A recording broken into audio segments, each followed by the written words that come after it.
My name is Claire Mitchell. I am 30 years old, and I make a living predicting worst-case scenarios for a fintech company in Denver. But nothing in my job ever prepared me for the 10-second voicemail that blew up my family. It came in on a Tuesday afternoon, right between a risk report and a cold cup of coffee. I tapped play and heard my mom's voice, flat and businesslike, as if she were canceling a subscription, not her daughter. "You're out. Don't come back. We're moving on without you." No explanation. No emotion. Just a verdict. For a second, I just stared at my phone, feeling my heartbeat in my ears. Then the part of my brain that spends all day locking down other people's money quietly kicked in. I didn't call back. I didn't argue. I typed one simple text. "Okay." Then I moved on first. I logged into the family LLC I had built from scratch, the one holding our rental properties and the new triplex we were about to close on, and I locked every permission that had my name on it. No more deals signed with my credit. No more transfers without my approval. Then I called the real estate agent and pulled myself out of the house deal they were counting on. House deal? Canceled. Finally, I froze the retirement account structure I had set up for them so nothing could be changed or drained behind my back. By the time my coffee was finished, so was every easy road they thought they had through me. I figured that would be the end of it. Instead, by the next morning, my phone showed 46 missed calls and a voicemail from their lawyer saying, "We have a serious problem." I actually laughed when I heard it and typed my reply, because they had no idea the problem wasn't me being gone, it was what I took with me. Stay with me until the end, and you'll see how one cold voicemail turned into a family revenge story where the person they tried to cut out ended up holding every last card. The next morning, I woke up to my phone buzzing itself toward the edge of the nightstand. For a second, I thought it was my alarm. Then I saw the screen. 46 missed calls. Mom, Dad, unknown numbers. One from a law office I recognized. The latest notification was a voicemail from their lawyer. I put in my earbuds and hit play while I started the coffee machine. "This is Evan Coleman, counsel for Mark and Diane Mitchell. Claire, we need to talk. This is serious. Please call me back as soon as possible." His voice was tight in that way lawyers get when they realize their clients left out important details. I let the message end and stared at the wall for a moment, listening to the coffee drip. My phone kept lighting up as new texts came in. From Mom. "Claire, this is just a misunderstanding. Call me, we need to talk." From Dad. "Kiddo, whatever happened, we can fix this. Please call us back." Another one from Mom. "We didn't mean it like that. We were upset. Come home so we can explain." Funny, I thought, because yesterday there had been no confusion in her voice at all. "You're out. Don't come back. We're moving on without you." That had sounded pretty clear to me. I scrolled, half expecting to see Brooke's name somewhere in the flood. Nothing. Not a single text or missed call from my little sister, who usually spammed our family group chat over the smallest thing. For someone who loved attention, she was very quiet now. While the coffee finished, I opened the building security app and pulled up the camera feed for our front entrance, almost on autopilot. The screen showed a clip from earlier that morning. My dad standing outside the glass door of my apartment building, hands shoved deep into his jacket pockets, looking up at the second floor where my unit was. He checked his phone, hesitated like he was about to ring the buzzer, then turned around and walked away. No call. No knock. Just retreat. My chest tightened for half a second. Then I pushed the feeling down. When people show you how easily they can cut you off, you do not rush to comfort them when they feel the knife swing back their way. On the way to work, my phone kept vibrating in my bag. I let it. At my desk, I finally shot off 3 short replies. To Mom, "I'm safe. I need time." To Dad. I heard the voicemail. "I'm not ready to talk." To the lawyer. I received your message. I will respond in writing. I did not owe anyone more than that.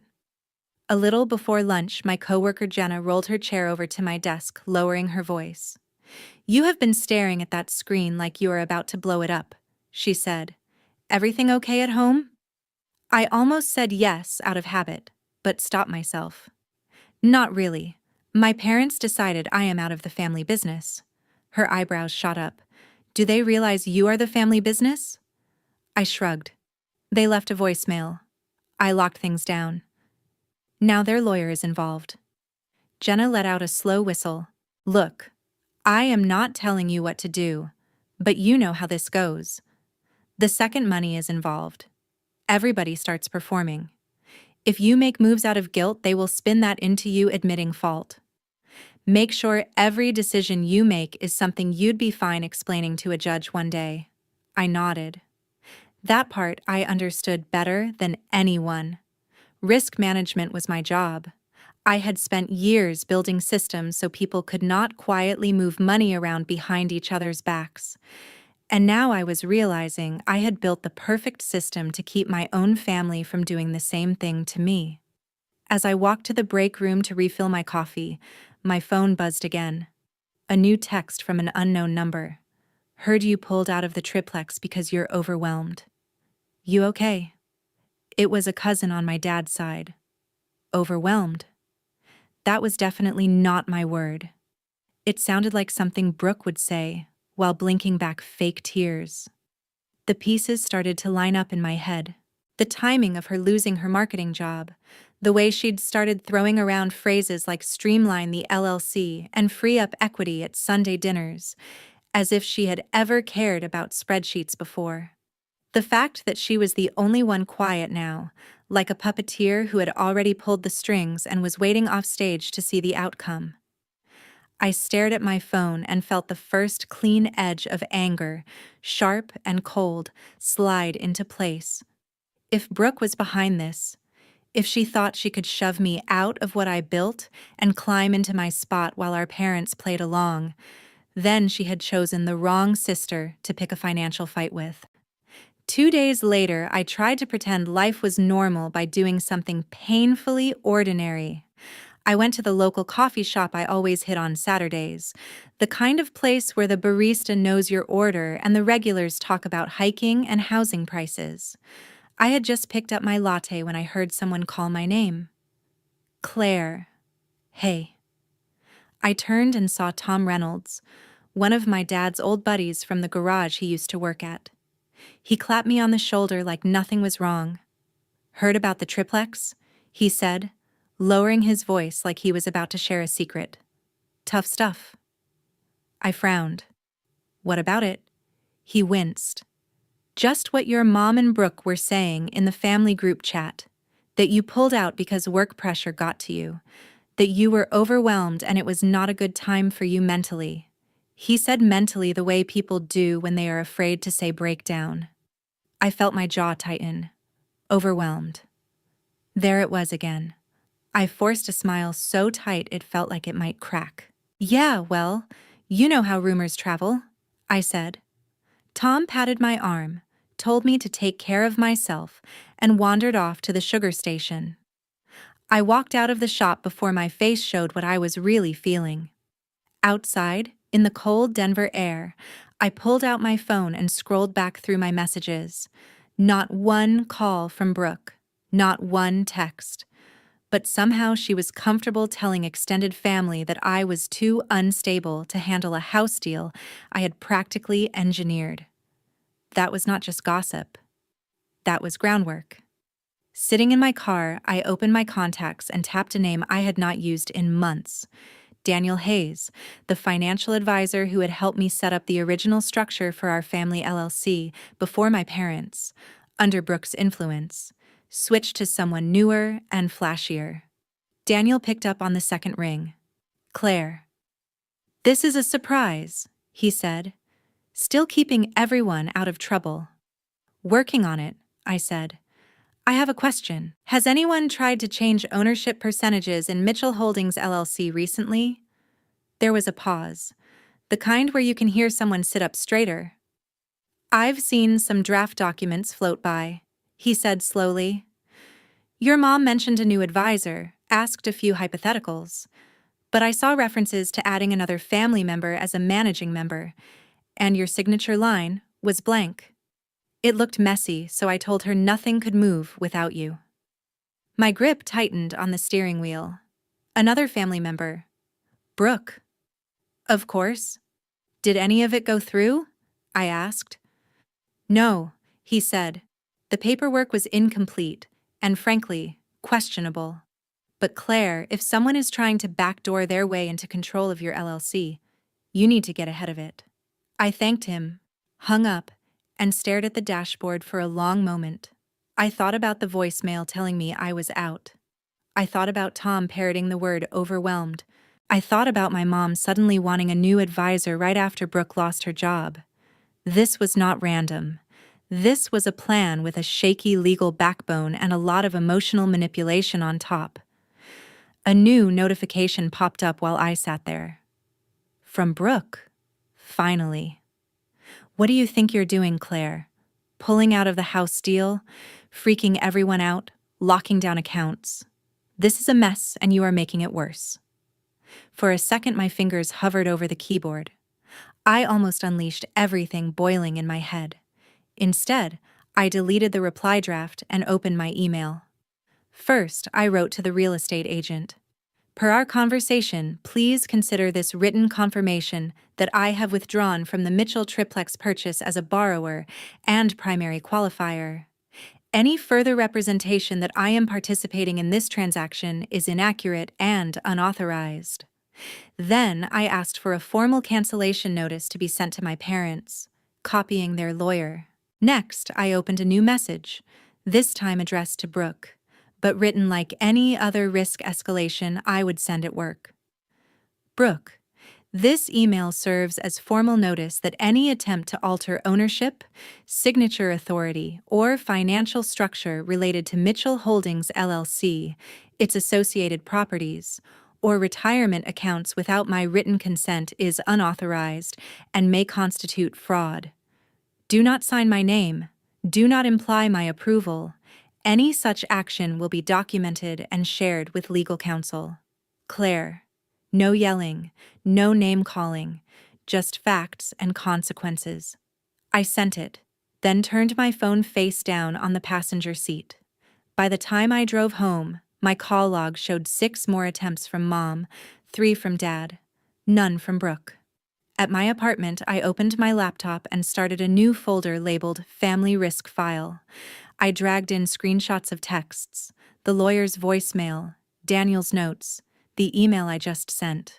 Every move, every lie, every attempt to paint me as unstable was going in there. Because if Brooke was building a story where I was the problem, where I was the weak link to be cut out so she could slide in, then I was going to build a better story, one backed by timestamps and evidence. And I could not help wondering as I watched the files pile up on my screen, how many families blow up like this because one person values the truth less than the role of victim they have been rehearsing their whole life. 3 days later, an unknown number flashed on my screen in the middle of a spreadsheet. I almost let it go to voicemail until I saw the firm name. This is Claire. Hi Claire, this is Jason Liu, your parents' new financial advisor, he said. I just need to go over some discrepancies in the Mitchell retirement structure. That word made me sit up. He explained he'd been reviewing the LLC and retirement accounts and had seen draft forms adding Brooke as a co-trustee or managing member, with my name referenced as approving changes but no actual signature from me. To be clear, Jason, I have not approved anything, I said. I haven't signed a thing since the day Daniel and I set it up. Jason sighed. I figured. Your family is under the impression you stepped away, and that these changes are what you want. The word overwhelmed came up. From a compliance standpoint, I needed your confirmation. Treat every request as unauthorized unless you see my live signature, I told him. If someone claims otherwise, ask for written proof. You won't get any. After we hung up, my cousin Megan called. "Are you okay?" she blurted. "Because the way Brooke has been talking, it sounds like you are falling apart." I asked what exactly Brooke was saying. That you pulled out of the triplex because of anxiety? That you hoard control of the LLC? That you threatened to cut mom and dad off financially? Megan said. Now she's posting about abusive power in families. None of that is true, I said. Megan lowered her voice. I didn't think so. It doesn't match the Claire who paid for their roof. I just wanted you to know what was being said. Thanks. Screenshot if you feel like it. Otherwise, don't feed her audience. We hung up. A second later, an email thread popped into my inbox. Subject Mitchell Triplex Purchase Update. It was from our agent Susan with my parents, Brooke and Evan, the lawyer on copy. Quoted under her reply was Brooke's message. Susan, as we discussed, Claire has pulled out due to personal mental health struggles. We need to move forward without her. Please respect her limitations, Brooke had written, sounding so caring it made my skin crawl. Susan's actual reply was crisp. Thank you, Brooke. For liability, I'll need written confirmation directly from Claire and will pause the file for now. I started typing before the anger softened. Hi, Susan, I wrote. Attached is my written withdrawal from 2 days ago and the pre-approval docs. I am not exiting due to mental health struggles. I am withdrawing because I no longer consent to my name, credit, or income being used under the current family circumstances. Any other description of my decision is inaccurate. Thanks for pausing the file. Claire. I copied Evan and Jason, attached everything proving I'd been the driver from day one. Susan replied quickly to the smaller group. Understood. I will ignore Brooke's prior message and only act on instructions that come from you. A quiet email followed from Evan. Received. We should talk about next steps. That night, there was an envelope taped to my apartment door with my mom's handwriting. Inside, on lined paper, she'd written, "We love you. We were emotional. Please call us so we can fix this before it goes too far. Love, Mom." For a second, my chest hurt. I could picture her at the kitchen table while Brooke paced and cried, arranging the story. My phone buzzed again. Megan had sent a screenshot of Brooke's newest post. Sometimes the most dangerous person in a family is the one who controls all the money and punishes you when you don't obey. It said, healing means walking away from people who weaponize their power, even if they share your last name. The comments were full of hearts and you go, girl. I put the note from my mom next to my laptop and opened the folder labeled Family Risk File. Emails, voicemails, advisor notes, screenshots, all lined up in neat little rows. Up until now, I'd just been shutting doors. As I watched the files stack up, I realized defense wasn't enough. If Brooke wanted to build a narrative where I was the villain, I was going to answer with something she couldn't spin, a simple, documented story that left her standing alone in the light. The next morning, while I was at my desk, my phone buzzed with a new text from my mom. Just 5 minutes. No arguing. Please. I stared at it. 5 minutes wasn't going to fix a voicemail that told me not to come back, but it sounded more like her than anything she'd sent in weeks. Call me, I wrote. She answered immediately, and I heard the faint speaker echo. Your dad is here too, she said. Hey, kiddo, Mark added. You wanted 5 minutes, I said. Mom exhaled. We messed up, Claire. Saying you're out, don't come back, that was extreme. We shouldn't have said it like that. You didn't, I said. You said exactly that. She went quiet, then tried again. Your sister told us things, she said. That you were planning to cut us out of the LLC, talking to lawyers about removing us from retirement accounts, saying you were tired of carrying us and wanted full control. She said you told her after dinner in the car. None of that ever happened, I said. Did you hear those words from me, directly? Well, no, Mom admitted. Brooke said you talked in the car on the way home. I took my own car that night, I said. I left alone. There was no car ride. Dad swore softly. Why would she make that up? Mom whispered. But it sounded like she already knew the answer. Maybe because she wanted what I have, I said.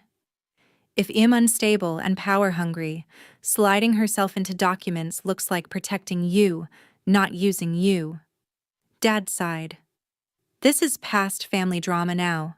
Evan called. Jason called you. Susan paused the house. I know, I said. That's why I'm done with whispers. We're going to sit down, all four of us, in the same room. No speakerphone, no vague posts. I'll bring documents. You bring everything Brooke told you. Then we see what survives. Do we have to involve lawyers? Mom asked. They're already involved, I said. The question is whether they see Brooke's story first or the evidence. When? Dad asked. Tomorrow, 6, at the house, I said. If Brooke won't come, that's an answer too. The next evening, I walked into my parents' living room with a thick folder under my arm. Same beige couch, same framed school photos, completely different air. My parents sat together on the sofa. Brooke perched in an armchair with a tissue like a prop. She wouldn't look at me. Thanks for coming, Dad said. I set the folder and my phone on the coffee table. Just so we're clear, I said. Nothing about this is off the record in my head. If anyone lies, I won't keep it here. Brooke scoffed. Wow, way to make this hostile. We're family. Then the truth shouldn't scare anyone, I said. Mom twisted her hands. Brooke, honey, tell Claire what you told us.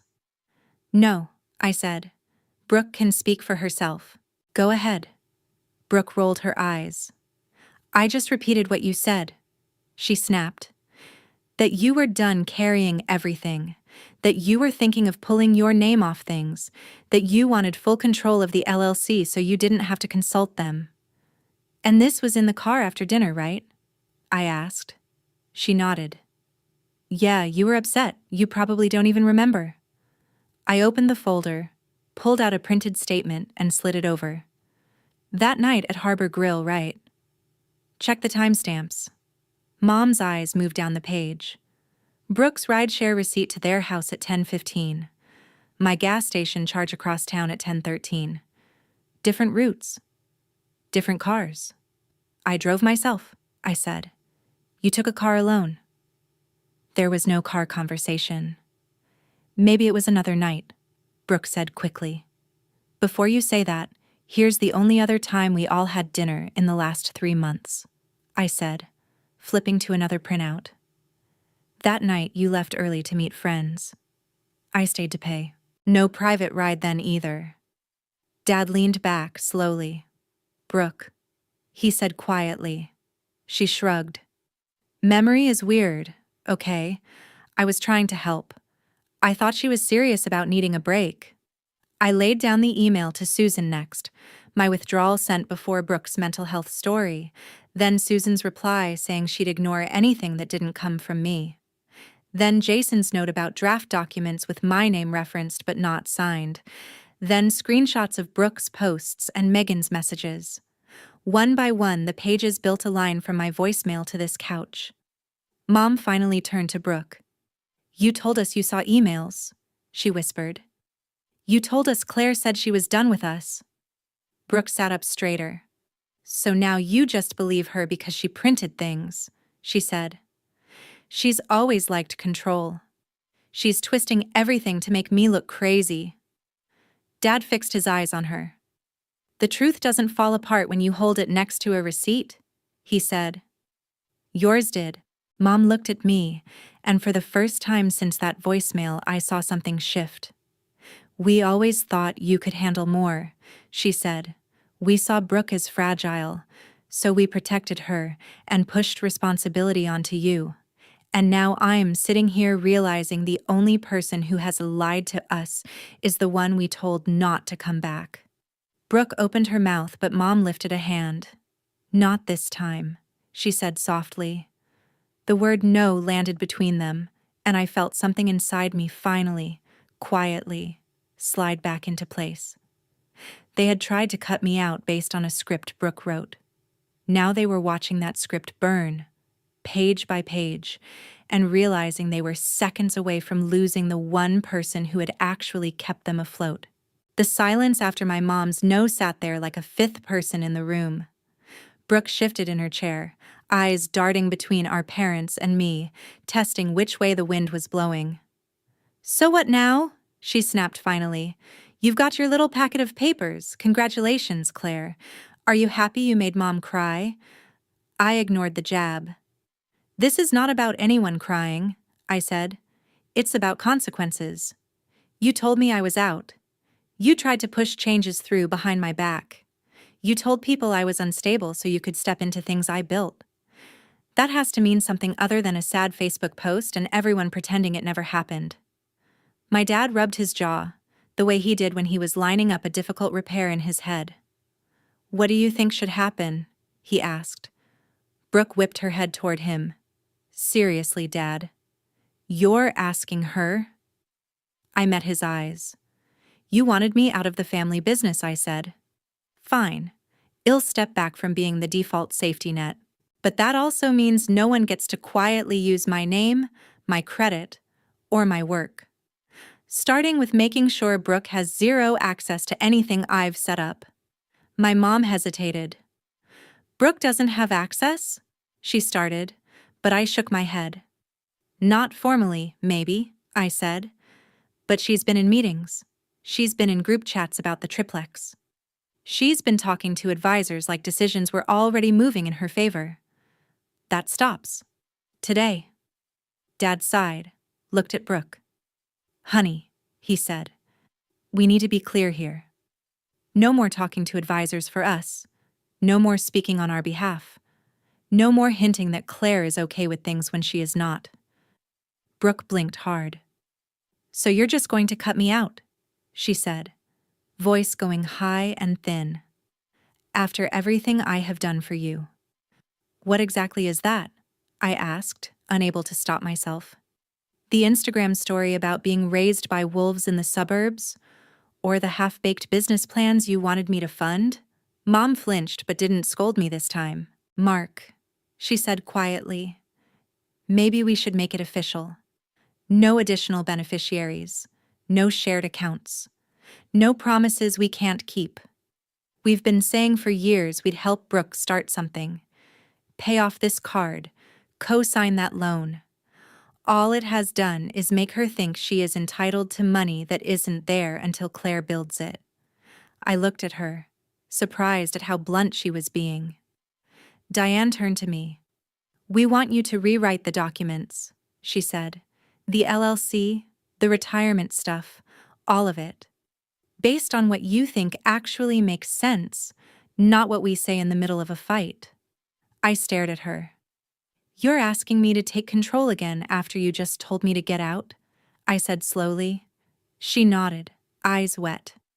"I'm asking you to do what you have been doing this whole time," she said.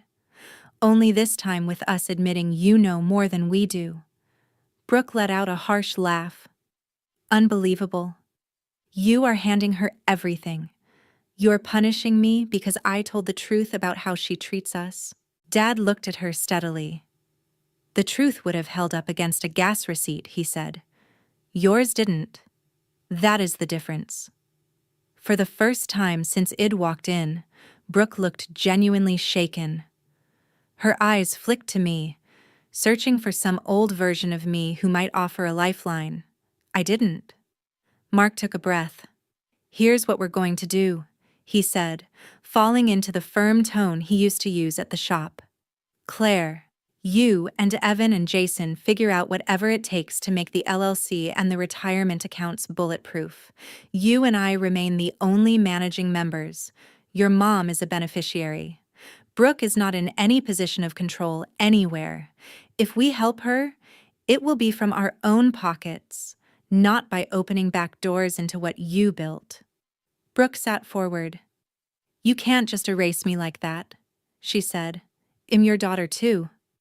My mom winced. "We are not erasing you," she said.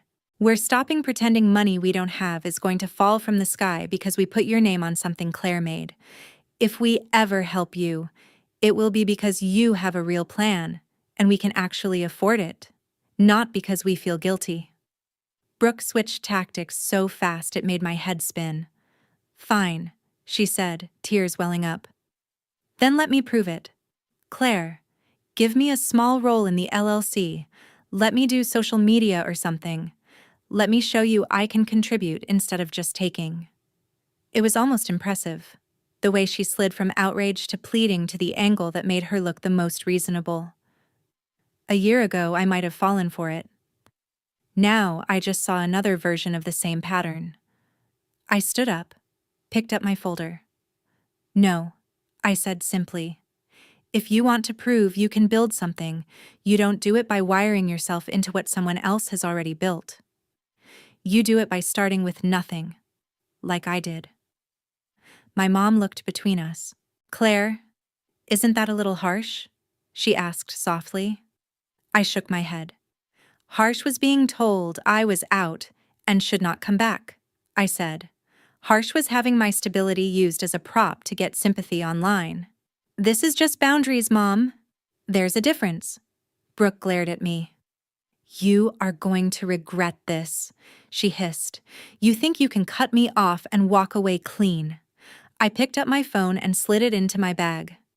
No, I said.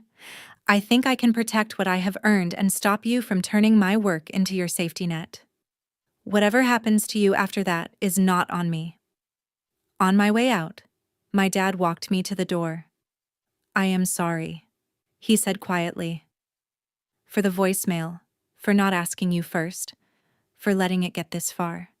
I believed what was easiest to hear. I nodded, feeling a complicated mix of relief and sadness wash over me. I know, I said. But believing the easy story does not mean the consequences are easy too. Over the next week, the shifts became real. Jason sent over revised drafts, with only my and Mark's names in control positions. Evan scheduled a meeting where my parents signed documents limiting who could ever touch their accounts. I updated the LLC operating agreement to explicitly state that no new managing member could be added without unanimous written consent from existing ones. There was no line where Brooke's name could even be penciled in later. When the last signature dried, I felt something settle into place. Not revenge as a dramatic moment, but revenge as a structure. A system in which the person who tried to push me out no longer had any way in. A few days after that, Brooke showed up at my office unannounced, eyes big and red, asking the receptionist for me. She was holding a binder, the kind you bring to pitch a project. I met her in the lobby, arms crossed. I have a business plan, she said, thrusting the binder toward me. Events, brand partnerships, influencer collaborations. If you just invest a little, I can pay you back and prove everyone wrong. I didn't take the binder. Start it without me, I said. If it works, you won't need my money. If it doesn't, you'll know why I said no. Her face crumpled, anger and panic fighting for space. You are really not going to help me, she whispered. Not after everything. I thought of Daniel's warning, Jason's caution, Megan's screenshots, my mom's note, my dad's quiet apology, that voicemail that started all of this. I'm done helping people set themselves on fire with my gasoline, I said. Then I turned and walked back through the secured door to my floor, leaving her and her binder and all of her almosts on the other side. A month later, I stood in the driveway of a pale brick triplex on the edge of Denver, holding a box of kitchen stuff and watching my parents argue about where to put a bird feeder. The bottom unit was theirs now, officially, in writing, with a clause that said they could live there for the rest of their lives, without anyone being able to touch it. My unit was on the second floor, light spilling through big windows. The third unit was already listed for rent, the numbers penciled out in a spreadsheet only I controlled. Mitchell Holdings, LLC, the thing Brooke had tried to slide into, was leaner and cleaner. Just me and my dad as managing members, my mom as beneficiary, and more safeguards than any family drama could shake loose. No side doors, no room for creative interpretations. On weekend evenings, I'd come down and cook with my mom in her new kitchen, while my dad watched some car show in the living room. We did not rehash every detail, but we stopped pretending money was some mysterious fog nobody understood. I would pull up the accounts on my laptop and walk them through what was real instead of what they wished was real. It was not perfect. There were still sad moments, still guilt in their eyes when Brooke's name came up. But now, when she texted asking for help with another credit card, my mom would show me the message, then set her phone face down and say, "We can't fix this for her. Not this way." From what I heard through cousins, Brooke ended up in a small apartment across town, bouncing between gigs, her big event plan never really taking off. People were starting to notice that her stories always needed a villain and a spotlight. For once, I was not in either role. I did not sue her. I did not try to destroy her online. I did something quieter and, to me, sharper. I removed the leverage she thought she had and let her sit with a life that was hers alone, not propped up by my work. I was not angry anymore. I was clear. Clear that trust without boundaries is just an invitation for the wrong person to move in and rearrange everything. Clear that being the strong one in a family does not mean letting people weaponize your strength against you. If there is any lesson in all of this, it is that you can love your family and still refuse to be their insurance policy when they gamble with the truth. You can forgive without giving the keys back. And if someone ever tells you you're out, don't come back. You are allowed to believe them. Step back and ask yourself a harder question. What do I stop giving them access to from this moment on? Maybe you have your own version of this story, a time when someone used your loyalty like a credit card with no limit.